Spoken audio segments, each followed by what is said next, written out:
Chapter 2, Winning the Parking Lot. Darkness was setting in on Fort Lauderdale as our team bus turned into the parking lot of the Hilton Hotel and crept to a stop. Elizabeth Fisher rose from her seat and announced to her teammates, "Nobody move."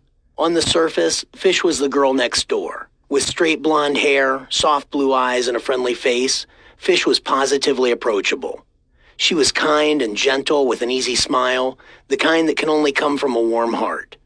Like her teammates, Fish wore a dress that night, proper attire for the Region 14 Championship Tournament banquet. But regardless of how she smiled or how she dressed or how warm her heart was, when it came to soccer, Fish was an assassin. As her teammates waited in their seats, Fish walked up to the front of the bus and stood beside our driver. One of our competitors' buses had already arrived and parked in one of the 4 spots reserved for buses. Our driver, Bill, had the option of pulling up beside that bus or tucking in behind it. He chose to tuck in behind it. That's when Fish stood up. Now at the front, she leaned over his shoulder. "Bill," she said politely, "you've always been our favorite driver and we're happy you're with us this weekend, but don't ever park us behind another team's bus.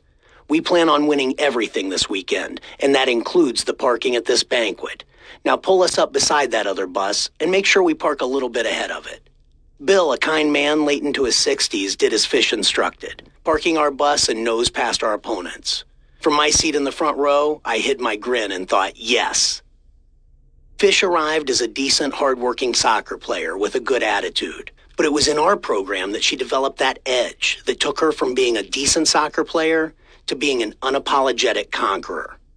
As her career was winding down, it was clear that somewhere along the way, Fish had figured out how to become a winner. As Bill was maneuvering our bus into its new parking spot, I knew we were about to win our first regional championship.